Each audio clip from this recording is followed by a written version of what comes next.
Hello and welcome to our fourth lecture in the series, What is Talmud, here at the National Library.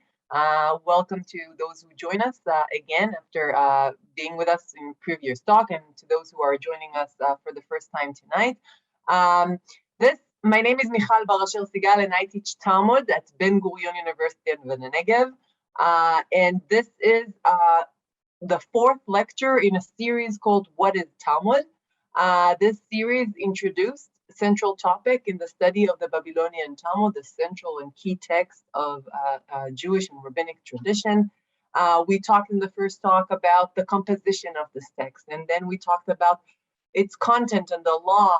And last week we talked about its non-Jewish context, Persian, Christians, and today we reached the fourth talk, and I'm very, very happy and thrilled to introduce my colleague, Professor Haim Weiss, who will speak about stories of the Talmud.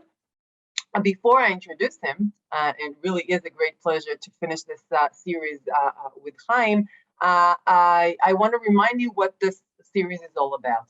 The idea is basically to introduce the study of the Babylonian Talmud as it's done today.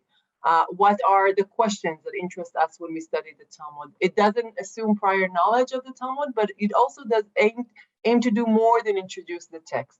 It actually aims to talk about what are the challenges, what are the questions that interest scholars of this text in this time, this age, and what are the questions that we foresee in the future as well. So what's the consensus? What are the main questions? And this is what we were trying to do from different angles. The way these talks work is that we start with a lecture that introduces the topic at the center, and then we move on to questions and answers. So please have that in mind when you listen to the talk, and think about questions that you can ask. And Chaim and I will begin a conversation about those questions and others that you will ask in the chat. So you are more than welcome to raise questions that appears to you while Chaim is talking, and I will address them with Chaim. So without further ado, let me introduce our speaker for today. So Professor Haim Weiss is a professor at Ben Gurion University, like myself, but in a different department. This time, he is the head of the Jewish literature department. He is a very prolific writer and an expert on rabbinic literature, the Babylonian Talmud specifically, but also on modern literature and the way these two literature interact. He wrote two books about dreams and dream interpretation in the Babylonian Talmud, which I strongly urge you to go and look for, because these are fascinating books. He wrote other stuff as well, but most recently in 2021, he wrote together co-authors with Mira Balberg a book called When Near Becomes Far, Old Age in Rabbinic Literature, that came out with Oxford University Press just a few months ago. In 2021, a wonderful book about old age and how it's portrayed in the Babylonian Talmud. Run and get it, because it's a wonderful book. And today, Chaim and I are going to discuss stories and the genre of literature. So today we want to come back with everything that we've learned about the Talmud so far and ask, what do the stories do in the Talmud? How do they function? And what are their purposes? And Chaim, I leave the floor to you. Thank you very much. Good evening, everybody, or good morning. I don't know where you are in Tel Aviv, Jerusalem, United States, England. I see all kinds of places. It's a great privilege to be the last speaker in this series of lectures. And I will try to address a very complicated question in a very short time. What is the function, or what stories are doing in the Talmud? Now you've all heard, or some of you, I don't know, who came to the previous lectures, about how the Talmud is structured, which is a big riddle. It's a huge composition. Now, in this huge composition, we find some almost nobody really knows the number. Now we are having a huge project here at Ben Gurion University in our department, trying to see how many stories are actually in the Talmud. That's, of course, depends on the definition of a story. A question we will not be able to address. It's a complicated question, but we can easily say, or that there are hundreds of stories more than 600 stories, definitive stories in the Babylonian Talmud. Most of them, I must say, were not yet studied by scholars. Scholars usually go to we have like 30, 40, 50 very, very well-known stories in the Babylonian Talmud. They are good, they are stories that are really well studied because they are answering or addressing some kind of modern or postmodern questions regarding the relationship between the individual and the system, between the rabbis, and we like to read those stories. But there are hundreds and hundreds of stories in the Babylonian Talmud still waiting for somebody to read them, study them, and publish good books about them. So what we'll try to do in the very short time that we have together, and first of all, I'm apologizing for my English. It's not as good as Micha's English, but I hope that you will understand me. And if you have questions, please ask them in the chat room. I will try with some kind of a PowerPoint presentation to address a few questions about rabbinic stories, or in other words, I will try to demonstrate or show how I read stories. Now, everybody reads stories differently. There's no right or wrong way of reading stories. That's the beauty of literature. So what I'll try to do is to show you how I approach those stories and the complicated relationship that is created between history, philology, the history of the text, and the fact that we are not reading modern literature, we are reading ancient history, ancient stories, and we have to move in all kinds of complicated ways when we are reading those stories. But on the other hand, we have to remember that we are dealing with prose, we are dealing with fiction.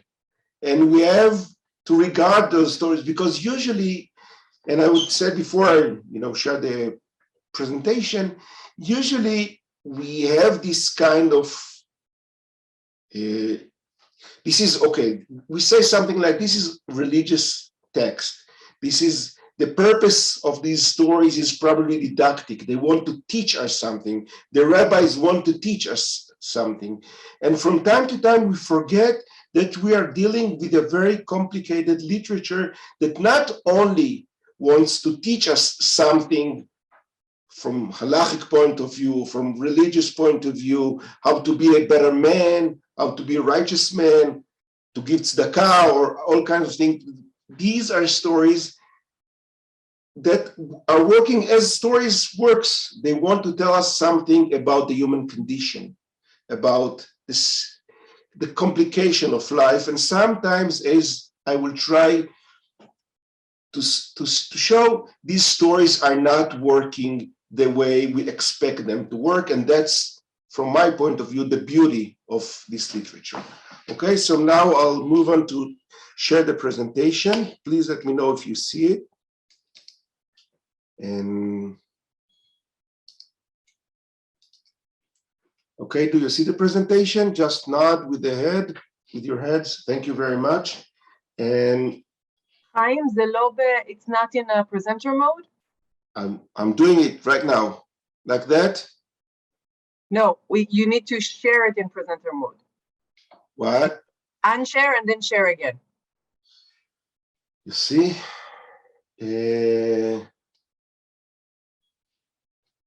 Unshare. Stop the sharing, and then do presenter mode, and then share the presenter mode. Okay, just a minute. Stop share. Now,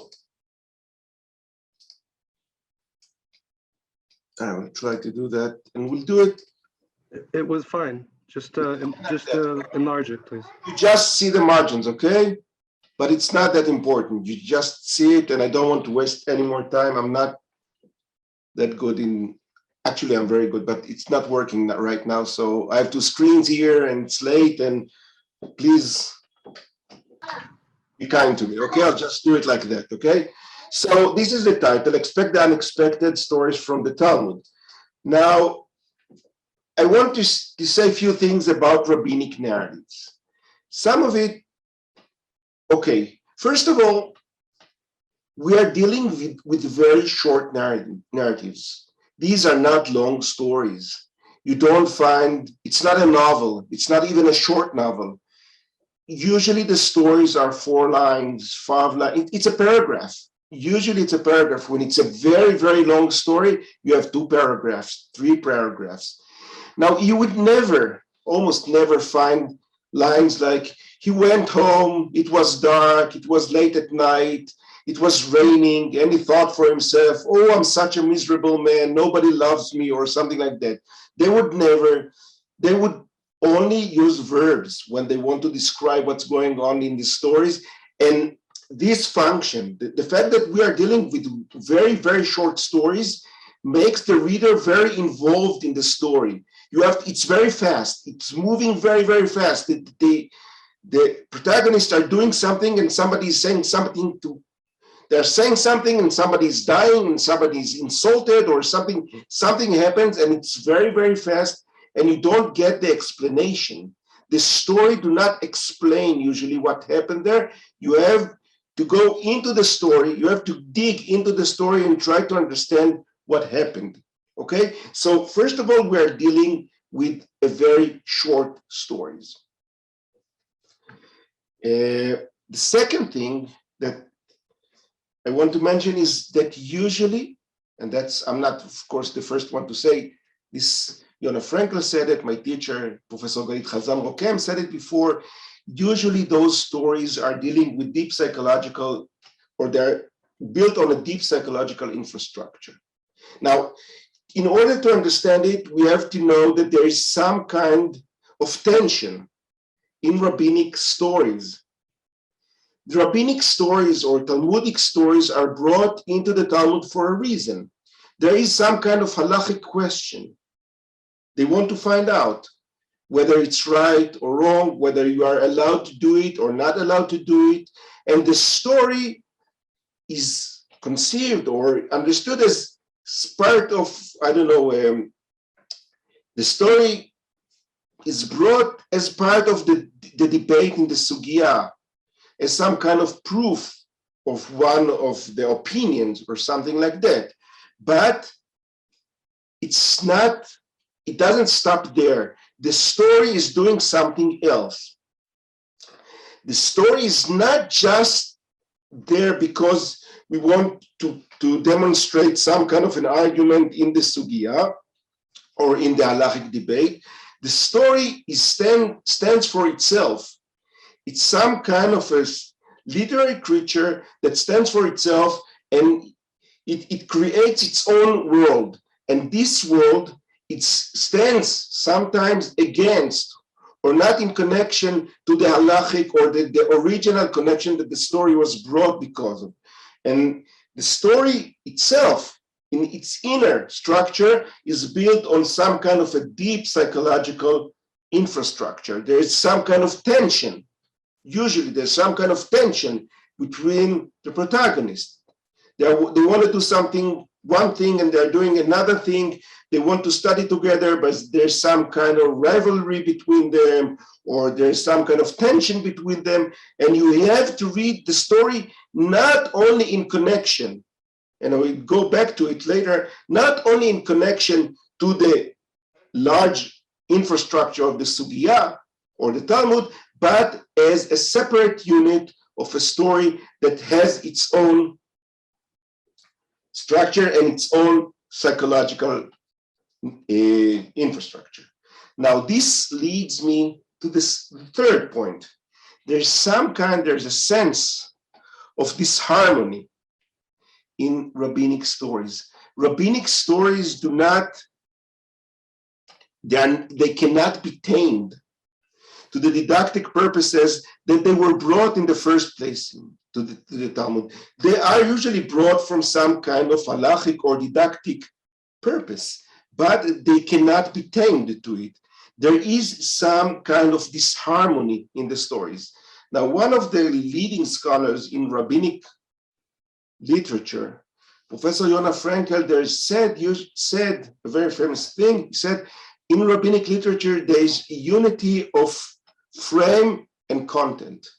Now, regarding the frame, he probably right. The stories are magnificently structured, but the content of the story is not always harmonious. In fact, in many, many cases, the content of the stories is disharmonious and is working against the sugiyah, against the reason that those stories were brought in the first place. They cannot be tamed, those stories.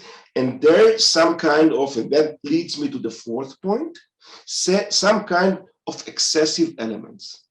There are some details or moves in the story that cannot be explained only by the didactic or halachic purpose of the story. There are some kind of elements that when you first read the story, you don't need those elements. And in a few minutes, we'll read one story and I'll demonstrate how it works. There's some kind of unneeded elements in the story that mark the fact or show the fact that these stories are units, that literary units that stand by themselves. These are units of fiction. And you have to read the whole story and to understand all its elements, including those elements that you think that are not required or needed for the major thrust or major point of the story.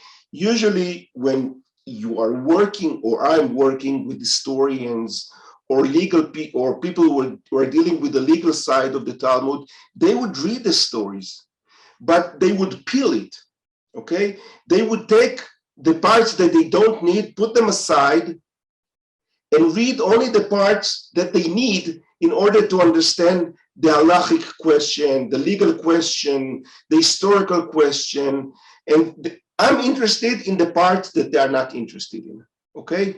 My interest in those parts or those elements in the story that do not belong to the big question or to the major thrust of the sugiyah.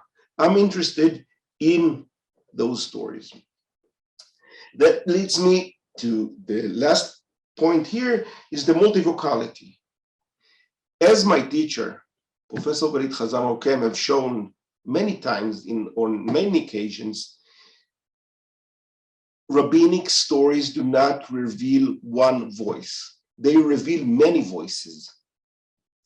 They do not reveal only the voice of hegemonic, they do not reveal only hegemonic voices, the voice of the rabbis, the voice of the sugiyah, the voice of the question that we're interested in, but they reveal many questions, those many voices, those excessive elements in the story, the elements that you are in first glance don't need in the story, and you don't understand what they're doing in the stories, those elements reveal the multivocality, the multivocal nature of rabbinic literature.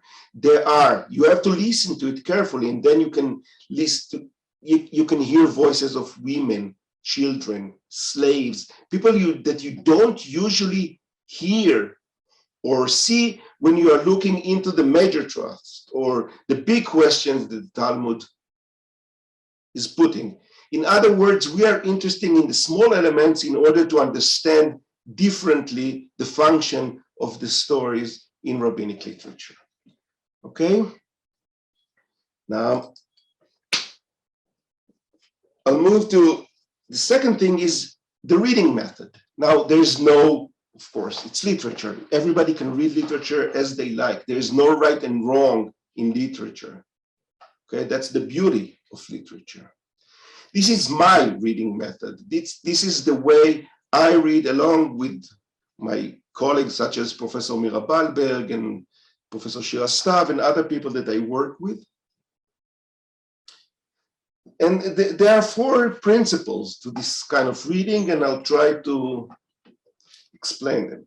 First of all, it's close reading. You read the story carefully, very carefully. Now, I regard the narrator or the storyteller as an artist. It means, from my point of view, as a literary scholar, there are no redundancies. There are no excessive elements in the story. I need all the elements. I need all the parts that there are in the story. I need everything of it. Everything that is in the story must be regarded when you analyze or study the story. Okay, and you have to read it very, very, very carefully and very slowly. For instance, I have some kind of a dream that one day in a whole course, whole semester, I would read only one story. Me and my students will read only one story, and we'll read it and read it and read it and try to understand every word in it. And every time you read every word of it, you get a new, I don't know, image or picture of the story. The second thing, and this is a little bit more complicated, is what people regard as overreading. This close reading and careful reading of all the details might, and I hope that it will, lead to something that some people can regard as overreading. Overreading, to simplify the term, overreading is something that people would say, yeah, but it's not in the story. He's imagining it. It's not really there. The author of the story did not meant for it to be in the story. It's not really there. He's overreading it. It's very simple term. He's overreading it. He's finding something in the story that it's not there. Now, in order to understand the importance of what might be called as overreading, I would tell you a short story. It's called Biur Chametz method of reading. When I was a child, of course, before Passover, my father used to hide few, drops of bread or small pieces of bread in different corners of the house, and we used to go around the house and try to find them. When we usually put 10 of them, okay? When we find all of them, he said, great, you find everything, now it's done. Now, this kind of method is sometimes used when people are reading Talmudic stories or ancient literary. They're saying, I want to find out what the author has put in the story for me, and I want to find it, and when I'll find it, my job is done. Now that leads to this third point. We cannot know what the author has put in the story for us. It's called the intentional fallacy. We cannot do that because we can only imagine what the author has put in the story for us. So when I'm doing overreading, or when I'm using the term, the complicated and problematic term of overreading, I'm saying I'm not interested, or I'm not asking the question what the author has put in the story for me. I'm dealing with the question what I can find in a story with regardless or with no regard to the question what the author wants me to find there. It's not that literary reading in the Talmud is not dealing with historical question, halachic question, but we're not dealing only with halachic or historical questions.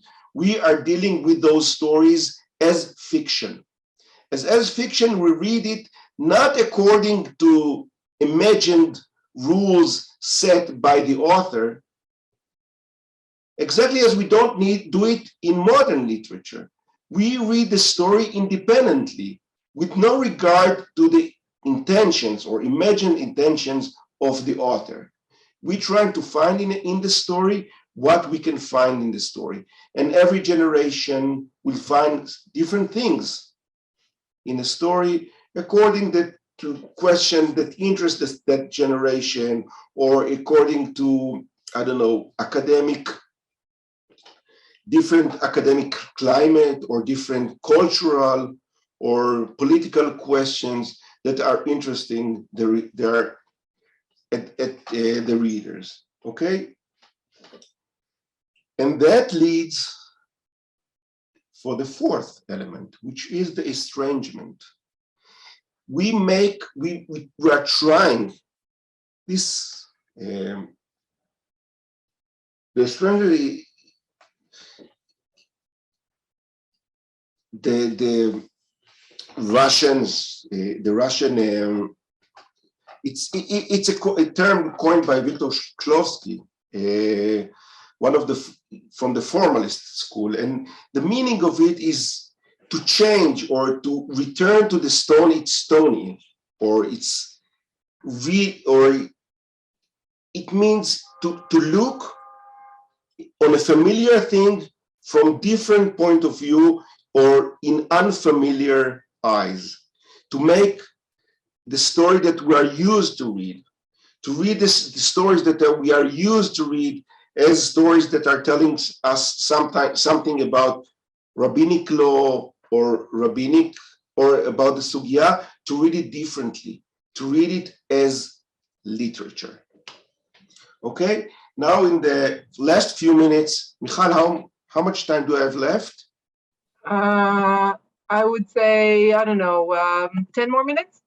Okay, that's fine. I don't even need all those 20 minutes. We'll try to read a short story together, okay? Hi, not 20, 10. Not 20, no, 10 minutes. 10. Yeah, sure. In Babylonian Talmud, in Masechet Ketubot, there is a very long sugiyah, not huge, but a very long sugiyah, dealing with a question that arose at the Mishnah: for how many years or how long time a sage can leave his house and go to spend in the study house without seeing or being with his family. Now, there's some kind of tension. Of course, Daniel Boyarin pointed out this tension, and other scholars have done it the same. There's some kind of tension in rabbinic culture between the desire of the sages to study and their obligation to create family, to have children, to take care of their families, their desire for their wives, their belonging. They cannot just leave their houses because they have families to take care of. And there's some kind of tension that you can see in all kinds of different places in rabbinic literature with regard to different questions, for asking what is the relationship between the study house and the house? What are the complicated relationship between their friends at the study house and their families? Because usually, as we all know, if you are at home every day and you go to the supermarket and you make lunch and you take care of your kids, you don't have time to study. And basically, they don't like the idea of taking this daily caretaking. They prefer to be in the study house, study, and from time to time to come home and to see their families. And the question is, for how long can they be out of their houses and without their families? And the answer is for many years. They can do it for many, many years. And after some kind of halachic deliberation, there is a series of 7 stories dealing or describing rabbis who left their houses for many years and what happened when they are returning to their houses.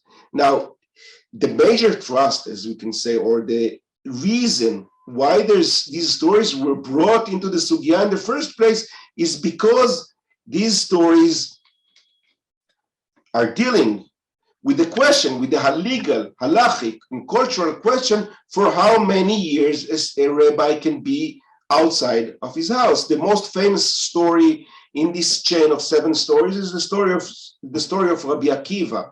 Rabbi Akiva, who left his house for 24 years, and when he came back with 24,000 students, and he saw his wife, and his wife went to see him, and his students were trying to shove her aside, and he said his famous comment, "Izvua sheli v'shelachem shela," leave her, everything that is mine and yours is hers, actually, if we translate it badly. Now I want to read less famous story from this chain of stories, and of course we cannot analyze or fully read this story, but I want to put few questions or to show how the excessive elements in the story are trying to tell or creating a different world, a literary world or a fictional world that exists outside the realm of the sugiyah or outside the main question of the sugiyah, which is for how many years a sage can be out of his house. So I'll read the story and then I'll put a few questions there, and then we'll open everything for this. We'll open the discussion. I see that there are a few questions already. Rabbi Hanina, son of Chachinai, left for the rabbi's house as the wedding feast of Rabbi Shimon Bar Yochai was coming to an end. That means he left before the end of the wedding. Now, I don't want to expand too much on it, but this is already wrong. You are not allowed to leave a groom alone at his wedding. This is dangerous, and this is not according to the law. Sedi, Rabbi Shimon, told him, wait for me, and I will come with you. So Rabbi Shimon Bar Yochai, the groom, is saying to the Rabbi Hanina ben Chachina, son of Chachinai, please wait for me and we'll go to study together. He did not wait for him. He left and spent 12 years at the rabbi's house. By the time he returned, city streets has changed and he knew not how to reach his house. So he's coming home, but it's not a coming home. He's coming to a strange, unknown place, and he doesn't know how to get to his home because the streets are not the same. He went and sat by the river, where he heard the voices calling to a girl, daughter of Chachinai, fill up your jar and let us go. He said, then this is our girl, and he followed her. His wife was sifting flour. She lifted up her eyes and she saw him. Her heart leaped and her spirit fled, which means in simple words, she died. Said the Lord of the universe, this poor soul, is this her reward? He prayed for mercy to be shown to her, and she came back to life. Now, okay. This is the fourth story of a 7 stories chain. Now, if I was only interested in the halachic or historic side of the story, I would say, yeah, he went for 12 years. That's the period of time that a sage is allowed to be outside his house.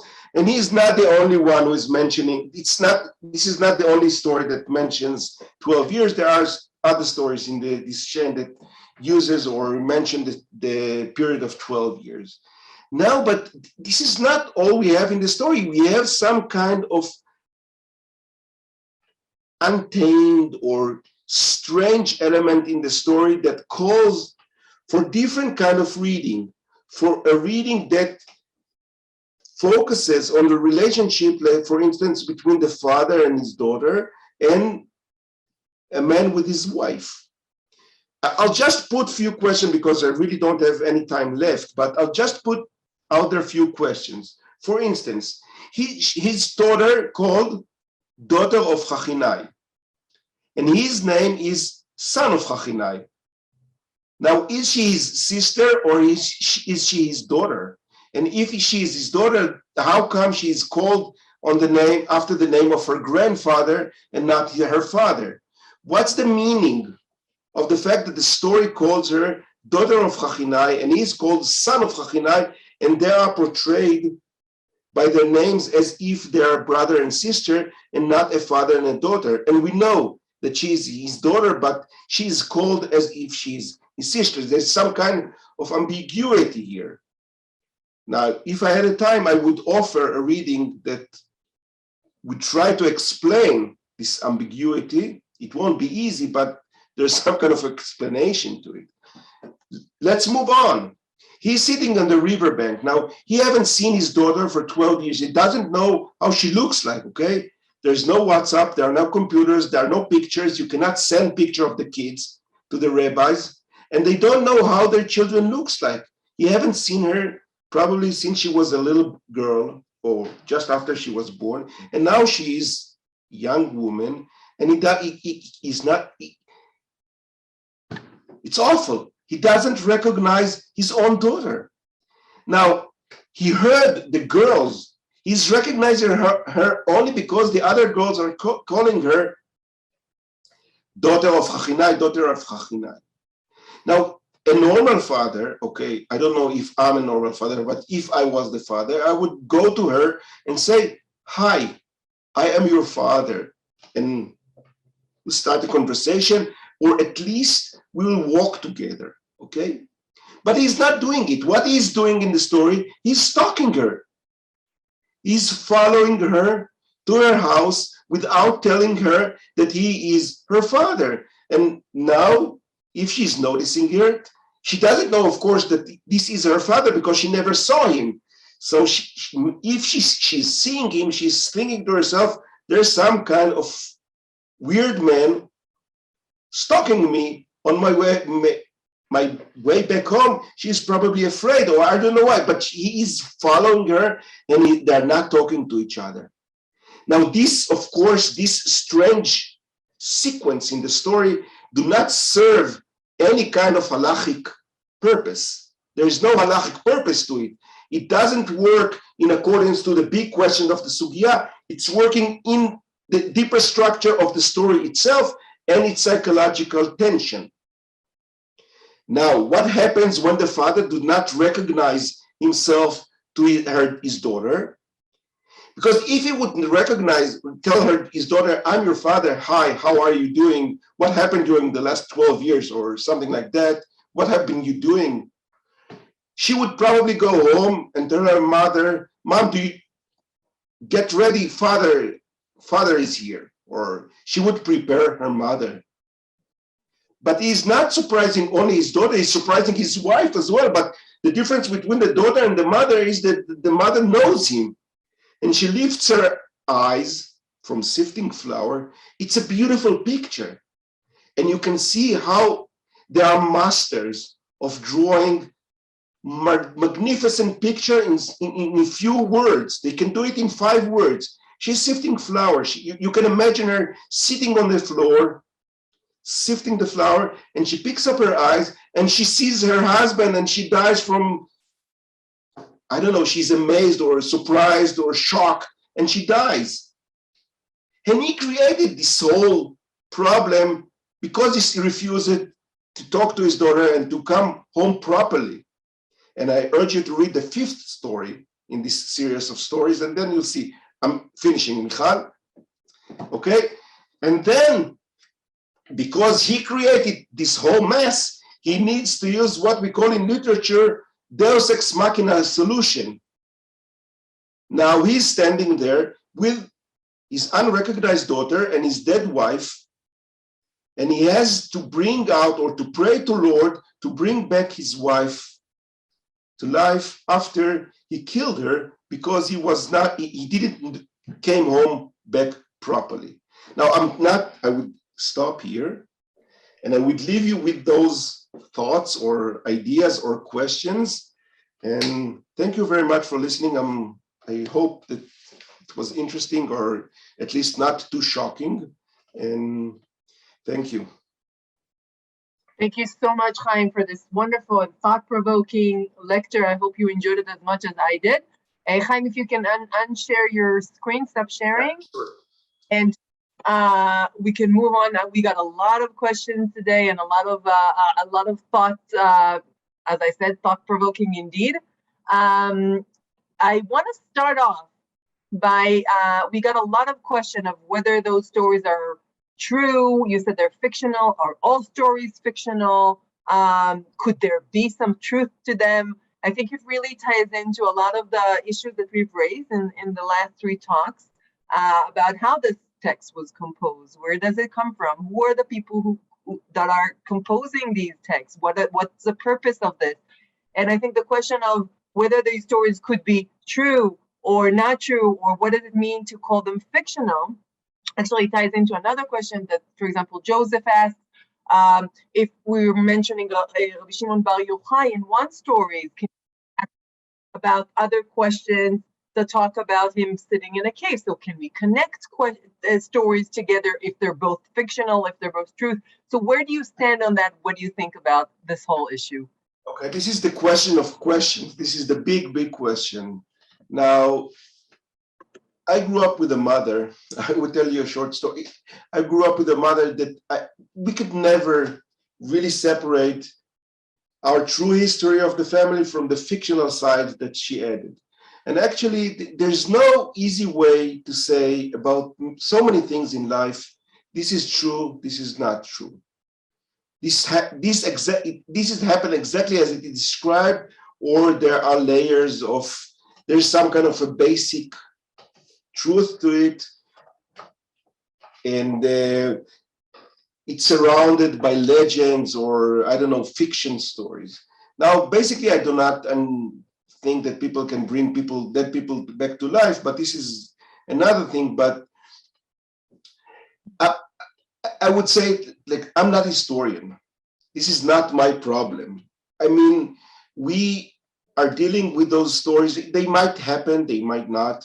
I don't know if Rabbi Shimon Bar Yochai sat with his son for 13 years in a cave where they sat naked in deep holes, covered up to their heads with sand and studying Torah all day long, and God created them water and a tree to eat from.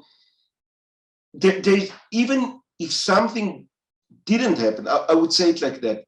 Even if something didn't happen and the whole culture or generation after generation tell the story, there's some kind of truth to it, even if it never happened, okay?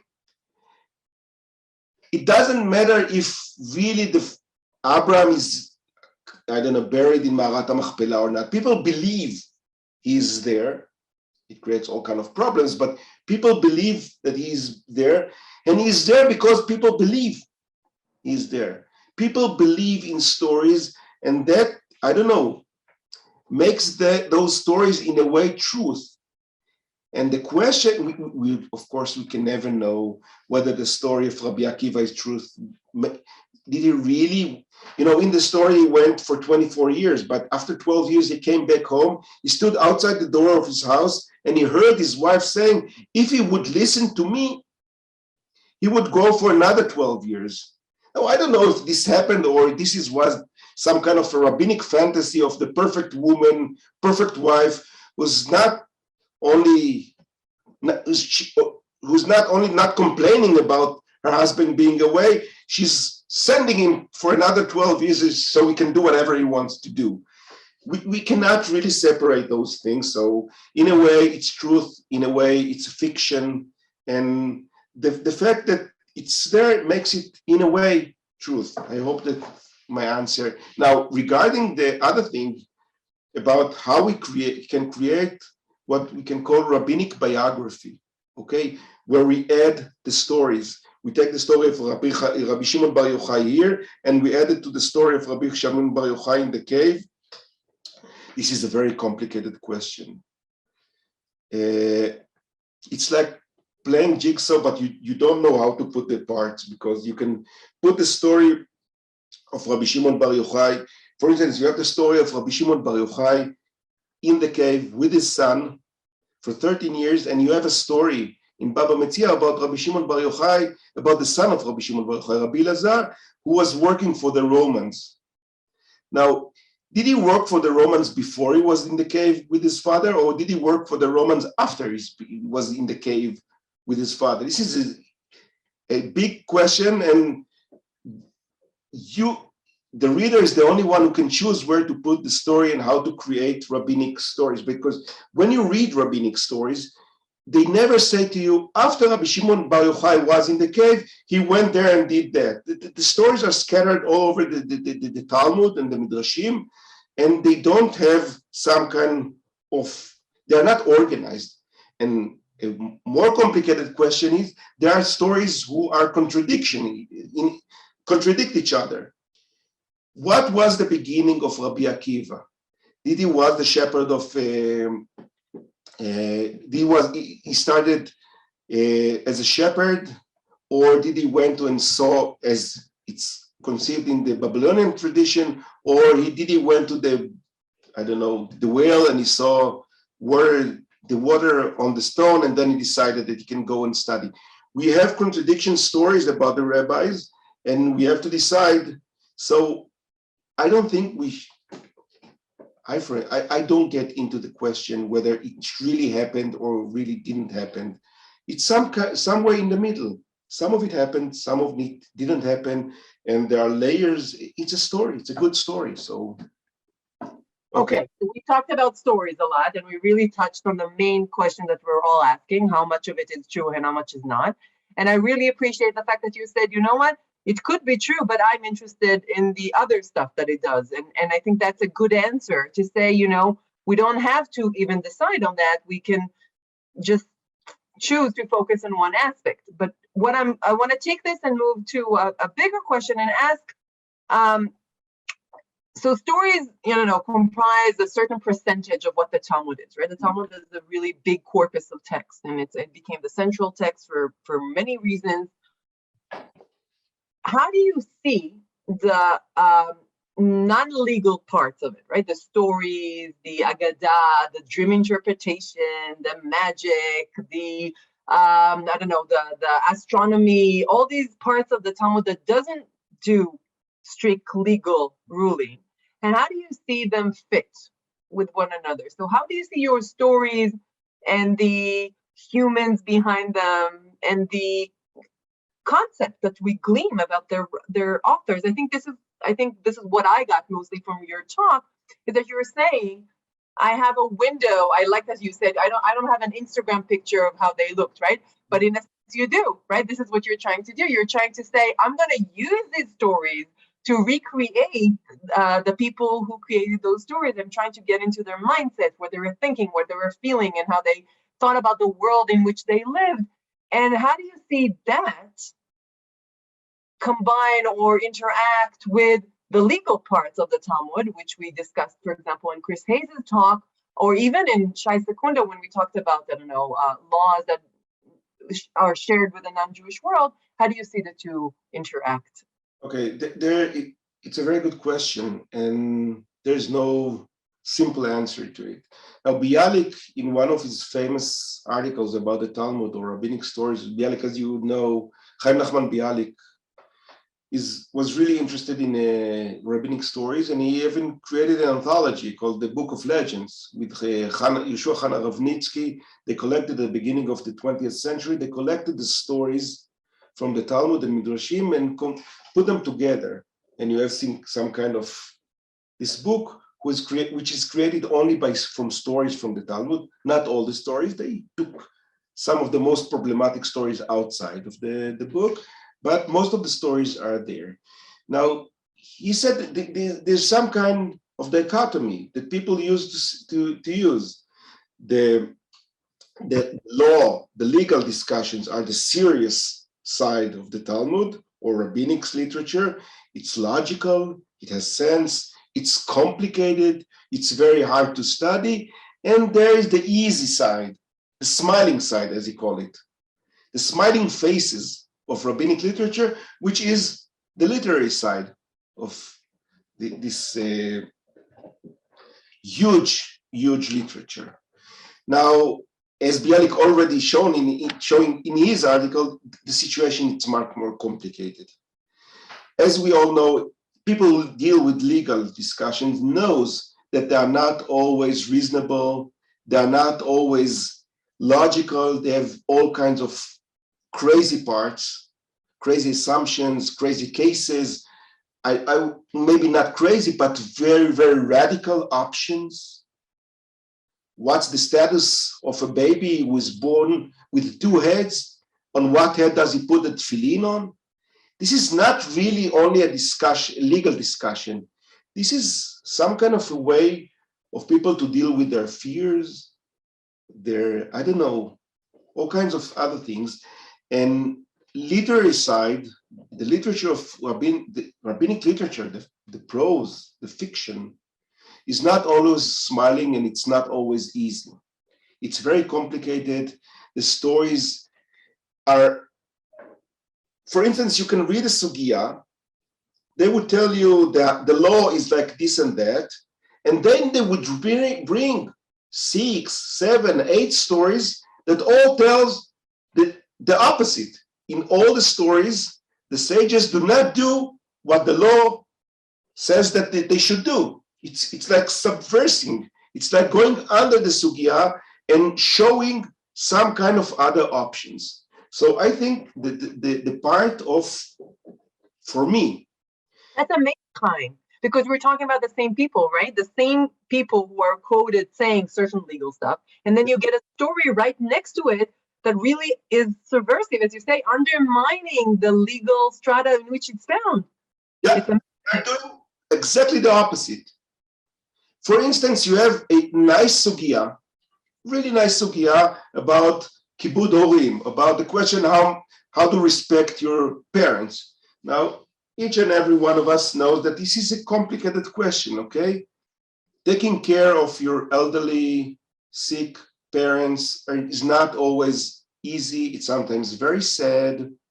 It's very complicated. You can imagine a culture without any kind of social infrastructure.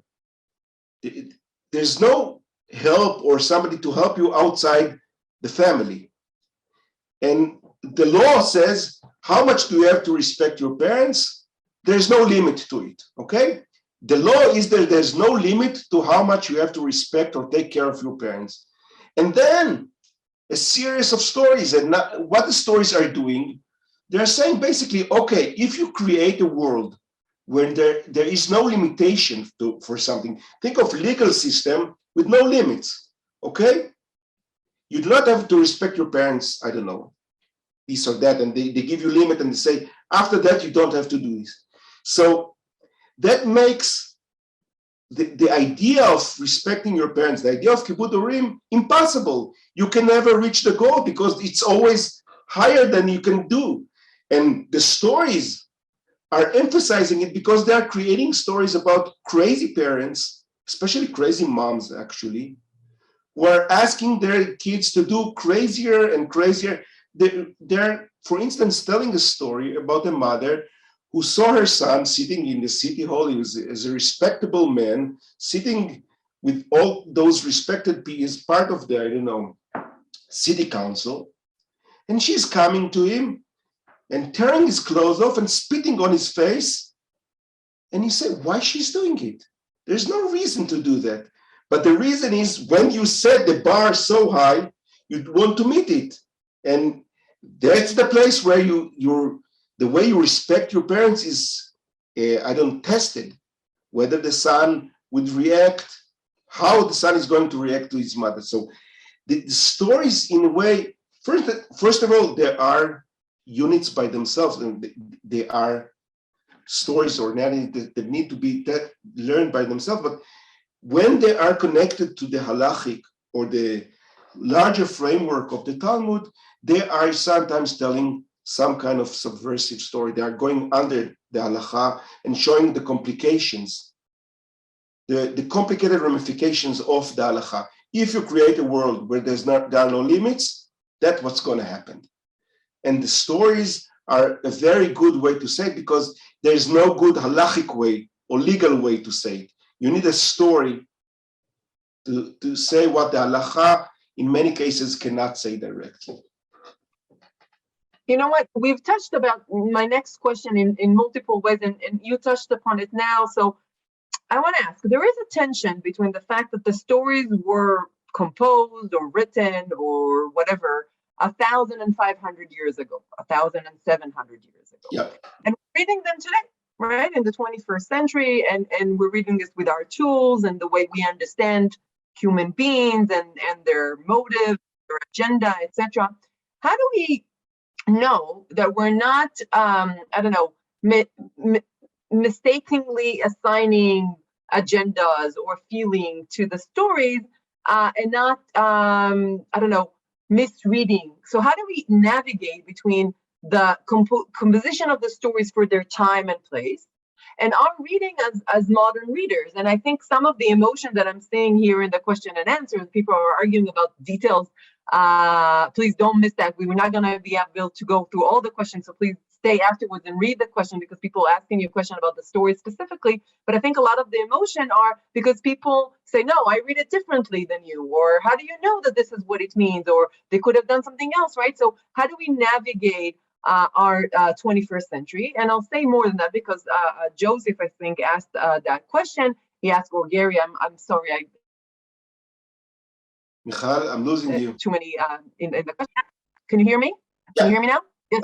So one of the questions that we got is, if we're going into too much of the details, are we not missing the entertainment value of it? It could be just for fun, right? Someone composed a fun story or took, I don't know, elements from other stories and incorporated them. So I think all of this boils down to the question of, how do we know we do this justice? How do we know that we're reading this correctly? And by the way, Haim and I are laughing a little bit because Haim and I teach a class at Gurion University. This is the place to give a little bit publicity to our university that allows this to happen. And we bicker in front of our class because I come from the historical philological side and Haim comes from the literary reading. And it's the most fun I've ever had teaching a class because we really, stand a little bit differently on that. So please, Haim, tell us where you stand. You ask very good questions, and there are some questions. It's not one question, but there are several questions here, and I will try to start from the end. Or there is no right or wrong reading of rabbinic literature or stories, and you can read now. There are smart readings and unsmart readings. Okay, I'll put it very gently. You have, of course, let's start from the safe areas. You have to know the language. You have to know the history. You have to know if they are talking about, for instance, beds. There's a story of a mother going down from her bed, and her son is like a footstool. She's stepping on her son each time she's going down from her bed, and each time she's climbing back to her bed. It's a good question to ask why she does it and not why she never buys a footstool. But you have to understand how a bed looks like in their world. Okay, so you have to know a lot about realia, facts, the Talmud, the language, the infrastructure of the sugiyah. You have to study a lot before you start to analyze the stories. But it's like a plane, okay, huge jumbo plane, okay, or Boeing, huge Boeing plane. It has a long runway, but eventually it would ascend, okay? Eventually it would go up. So from a literary point of view, the historical background, the literature, the language, all the details which are extremely important. Otherwise we'll make fun of ourselves. But these are the runways. And eventually you have to climb up.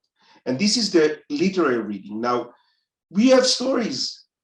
I think that contemporary stories or novels, like novels by Amos Oz or Chaim Be'er, or I don't know, whoever you choose, would be read completely different in 20 years, 40 years, 100 years, 200 years. That's magnificent. It's, of course, we read those stories completely different from, I don't know, their original intent, which we can never know, because we can only 100 years ago or 150 years ago, scholars really thought that they can be objective. They can put themselves aside and see through the Talmud or whatever subject that they read, and to understand what those people really wanted, what their intentions. We cannot go into the head of a woman who lived 1,500 years ago. There's no way to do it. We can only imagine that we're doing it, but we are, I don't know, using her or imagining how she lived. We cannot really see her. We can only imagine her. So, of course, we read the stories differently. Now, regarding the fun part of stories, of course, literature has a fun side of it, but as I tell my students, that's not, in my point of view, that's not the purpose of literature.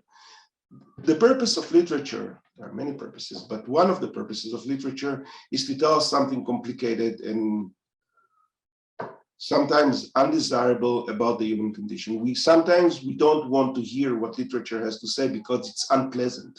It's not fun. It's complicated. And that's the purpose of literature. It's not something that you do. You know, I grew up in a yeshiva, okay? I studied in a yeshiva. I know that I don't look like I studied in a yeshiva, but you have to believe me, I studied in a yeshiva. And when we were tired from studying serious Gemara, which means the legal part of the Gemara, of the Talmud, the rabbis would send us to read Agadeta. They would send us to read the stories. That's the easy part. But actually, literature is not easy at all. It tells us something very complicated about ourselves, about human condition, about the rabbis, about their desires, their needs, their wishes, the things that they were afraid of. We have to take literature very serious. Whether it happened or not, I don't know, but even emotions. Okay, when my little daughter, when my kids were young, they were sometimes afraid that there is a snake in the room when they went to sleep. Now, it doesn't help to say them there's no snake in the room because they're afraid. Their fear is real, even though there's no snake there. The fear is real by itself. So when we are talking about fears, wishes, hopes, we are talking about something that is real, even though, I don't know, you cannot prove that it existed, I don't know, sometimes in the past. I want to take you up on that. You mentioning your yeshiva days and steer you toward a little bit more personal. Okay. We've mentioned. I don't know if our the people who came to listen to our 4 lecture series noticed that I've also made an effort to bring speakers from different backgrounds: Jews, non-Jews, religious, non-religious, yeshiva background, not yeshiva background. Not only methodologically, people who deal with legal text versus non-legal text, but also our own personal background. Female, male, right? So Israeli, non-Israeli, all of this, I try to make a nice mix of speakers. And I want to ask you about that. So this is not an obvious choice to deal with the non-legal parts of the Talmud, right? So I want to ask you how you situate what you do in research, what you talked about us today, both in parallel to what the yeshiva world, right? The orthodox, mainstream, I don't know, ways of dealing with the Talmud, which I think neither you or me belong to that field of study, but still we know it pretty well and what they do with these texts. But also from the academic side, right? So when you're dealing with we can both safely say that the vast majority of the occupation with the Babylonian Talmud deals with the legal part and not with the stories of the Talmud. So when you chose to make that choice, to deal with the Talmud as literature and what it does as literature, how does it situate you in the field of academic studies of the Talmud? When you bring in all your background and everything around you, which I always find fascinating. So how does it relate to the yeshiva world, and how does it relate in the academic world, and how do you situate yourself in that? Well, okay. Easy question. Now, we agreed upon these questions in advance. Now, don't tell them. Yeah, I don't. Let's start with the yeshiva. I was a very bad student at the yeshiva. I was bored. All the classes, we spent half day studying Talmud, half day, and then 2 hours in the evening, Seder Erev, what's we called. So I was not interested in the legal side or these legal exercises, these logical exercises. It was interesting, but it wasn't that interesting. And then I came to the university after my army service, and I came to the university and I went to a class by my teacher, Professor Galit Chazan, and she opened the Talmud.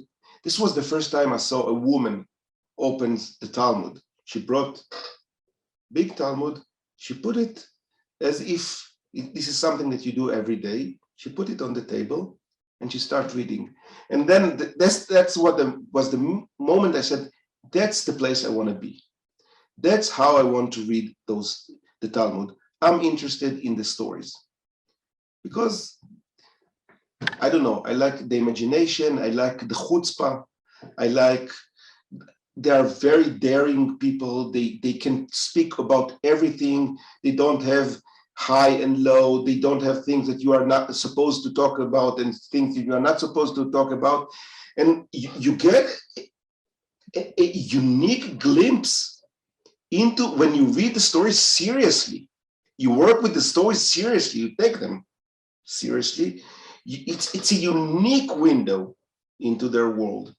Because usually literature, take Christian literature, Greek literature, Roman literature, they are much more serious in a way than rabbinic literature. They deal with serious topics and serious subjects, and the discussions are serious. And they're not moving so fast from one subject to another, and they're not moving from one topic to another. When you first read the Talmud, it's like a huge mess. Nobody knows how to navigate in it. And it's wonderful, and the stories give you a unique, they open huge window to questions that it's really, because when we are looking at the ancient world, we are not looking at the world. We are talking about on a very thin layer of people who had the power to write. Okay. Most of the people from the ancient world, we don't know anything about them because women, children, slaves, non-civilians, I don't know, people who came from all kinds of places, we don't know anything about them. They lived and died and they left nothing in the world. And all of a sudden you get a story about a woman, about, I don't know, children going to school. It's a unique opportunity, first of all, to enjoy a very good story, and then to look at their world from unique perspective. And now for the second part of your question, which is more complicated, I think, because I would say something, I don't know, maybe my friends would get mad at me, but this is part of the thing. The academic world is not less conservative in certain places than the religious and yeshiva world. And the people were, I'm not complaining, of course, I like the place I'm situated in, I like the department, I'm in the Hebrew literature department, and I'm part of the tradition of Hebrew literature studies. But when you are dealing only with literature and not with the halachic, legal part of the Talmud, you are immediately inside and outside. You are not really there and you are not really out there. You are part of the community, but you have the unique opportunity, and this is an opportunity. I'm talking now from academic point of view now, to look at the community that I belong to a little bit from the side, a little bit from the outside. I'm not at the heart of rabbinic studies, because at the heart of rabbinic studies, we have history, we have law, we have philology. This is the heart of it. And the literature is on the margins, and there's unique opportunity when you are in the margin of, in a way, we're not really in the margin because there's a large community of people who deal with the rabbinic literature as literature. It's a community, we're not 50 years ago now, but still you're inside and outside in a way, and it's a unique place to look at your own community. I hope I gave some kind of an answer to it. You gave a great answer, and in general, I hope everyone joins me in thanking Professor Weiss for his wonderful and engaging talk and really wonderful answers to very, very tough questions. And I'm going to use this opportunity to conclude the series as a whole and say I think a lot of the issues that Haim talked about today really deals with the essential questions that you were asking. What is this text? What is this Talmud? What is it meant to do? What did it try to do in the past? And what is it trying to do now? And what does it do now? And how to read it and how to understand its writers and authors and the people who heard it through the centuries and how it influenced the culture in which we live until this very day. So this concludes our 4 lectures. A lot of people asked, and yes, all of the lectures are recorded and are slowly being uploaded to the website of the National Library. You can, I think within a few days, you'll be able to see all 4 lectures on the website. We plan on doing more series like that on different topics. So please join us in the future as well as others series of lectures in the National Library of Israel, who's been a great host to us talking about the Talmud and rabbinic literature in general. And thank you all for joining us in asking what is the Talmud and what it is trying to do. And I think we left much to be desired in the question that we still have left to answer.